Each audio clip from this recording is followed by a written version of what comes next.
नमस्कार दोस्तों और किसान भाइयों। मैं भाई आपका स्वागत करता हूं खेती के वीडियो में। तो किसान भाइयों, जैसा कि रबी का सीजन आने वाला है, इन उनके हम जो कुछ मुख्य फसलें हैं आज उनमें आपको बताएंगे कि आप उर्वरकों का किस तरह प्रयोग करके, कितनी मात्रा में प्रयोग करके आप एक अच्छा उत्पादन ले सकते हैं। तो आज हम उसी में आपको ये पीछे बोर्ड में हम बताएंगे किसान भाइयों कुछ मुख्य फसल जो हमारी रबी सीजन की होती है, उसमें आप किस अनुपात पे अगर उर्वरक का प्रयोग करते हैं तो आपको एक जबरदस्त उत्पादन प्राप्त होगा। और साथ में ना वह उर्वरक की मात्रा आपकी ज़्यादा कहलाएगी ना ही कम कहलाएगी, वह आपके मृदा के लिए भी बहुत ही अच्छा होगा। तो किसान भाइयों, वैसे तो अगर आप मिट्टी का परीक्षण करा लेते हैं तो उसके हिसाब से आप अनुशंसित मात्रा का प्रयोग करें अपने फसलों में, लेकिन किन्हीं परिस्थितिवश ज़्यादातर किसान भाई मिट्टी परीक्षण कराते नहीं हैं या फिर वो नहीं हो पाता संभव। तो उसके लिए एक जो हम समान अनुपात का अगर हम आप उसको अनुशंसित मात्रा का अगर उर्वरकों का प्रयोग करते हैं तो उससे आप अपना ज़्यादा से ज़्यादा उत्पादन ले सकते हैं, उससे आपकी उत्पादन भी कमी ना होगी।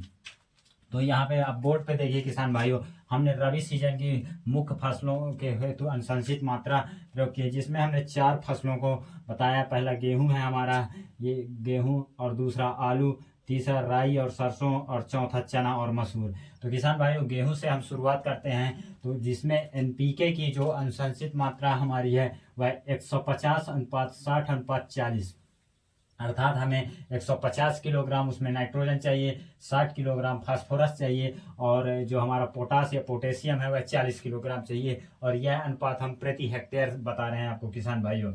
तो नाइट्रोजन के लिए हम जैसे यूरिया का प्रयोग करते हैं, तो किसान भाइयों हमने यहाँ पे 2 कॉलम बनाए हुए हैं, एक डीएपी के साथ अब एनपीके और दूसरा एसएसपी के साथ एनपीके।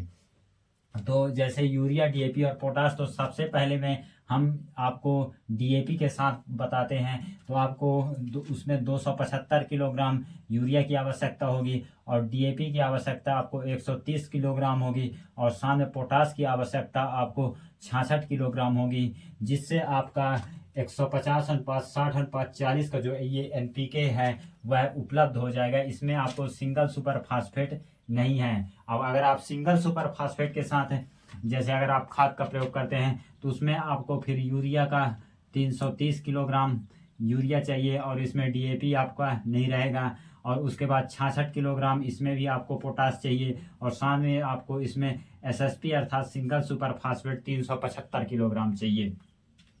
अब दूसरा फसल जो हमारा आलू है किसान भाइयों, इसमें भी अगर हमको ज़्यादा से ज़्यादा उत्पादन लेना है तो हमको जो हमारी एनपीके की अनुशंसित मात्रा है उसमें 180 किलोग्राम नाइट्रोजन और 80 किलोग्राम आपका फास्फोरस, और साथ में 100 किलोग्राम इसमें आपको पोटास, जब इसका आप प्रयोग करेंगे तब आपको एक बेहतर उत्पादन मिलेगा। तो सबसे पहले हम डीएपी के साथ बात करते हैं। तो अगर आप डीएपी के साथ एनपीके की उसकी अनुशंसित मात्रा पूरा करना चाहते हैं तो आपको 323 किलोग्राम यूरिया डालनी होगी प्रति हेक्टेयर, और डीएपी आपका 173 किलोग्राम, और साथ में आपका पोटास रहेगा 160 किलोग्राम, और इसमें सिंगल सुपर फास्फेट नहीं रहेगा।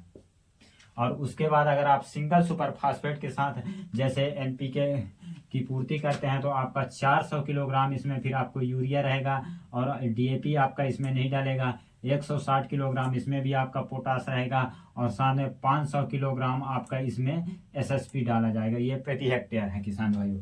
अब उसके बाद हम तीसरी फसल अपनी राई और सरसों इसमें आ जाते हैं। तो किसान भाइयों, यह एक तिलहन फसल है। दलहन और तिलहन में सल्फर का बहुत ज़्यादा महत्व होता है।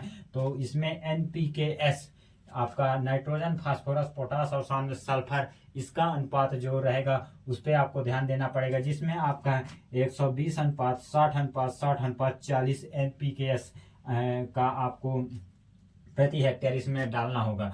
तो उसके लिए सबसे पहले हम इसमें आप बात कर लेते हैं डीएपी के साथ। तो आपको यूरिया उसमें डालनी होगी 213 किलोग्राम, और उसके बाद 130 किलोग्राम डीएपी, और साथ में 100 किलोग्राम आपका पोटास, और एस अर्थात सल्फर के लिए आपको इसमें 200 किलोग्राम जिप्सम का प्रयोग करना होगा, और इसमें एसएसपी आपका नहीं रहेगा डीएपी के साथ।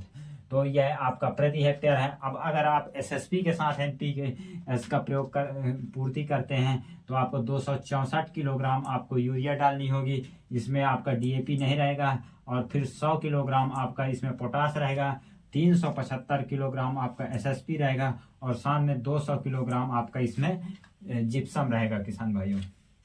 और उसके बाद चौथा जो हमारा दलहन फसल है तो उसमें भी आपको NPK इस 3 मात्रा को लेके चलना होगा, जिसका अनुपात आपका 20:60:20:20 रहेगा किसान भाइयों। यह प्रति हेक्टेयर है।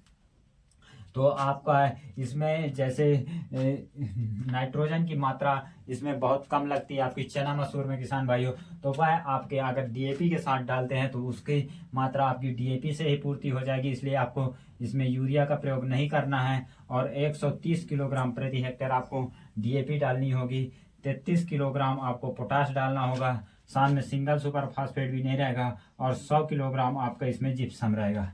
लेकिन अगर आप फिर SSP अर्थात सिंगल सुपर फास्फेट के साथ अगर NPK की मात्रा देते हैं तो उसमें आपका 45 किलोग्राम इसमें यूरिया का प्रयोग करना पड़ेगा किसान भाइयों, क्योंकि SSP में आपका नाइट्रोजन नहीं रहता, साथ में इसमें DAP नहीं रहेगी और साथ में 33 किलोग्राम आपका पोटाश, 375 किलोग्राम आपका SSP अर्थात सिंगल सुपर फास्फेट और 100 किलोग्राम आपका ये जिप्सम रहेगा किसान भाई।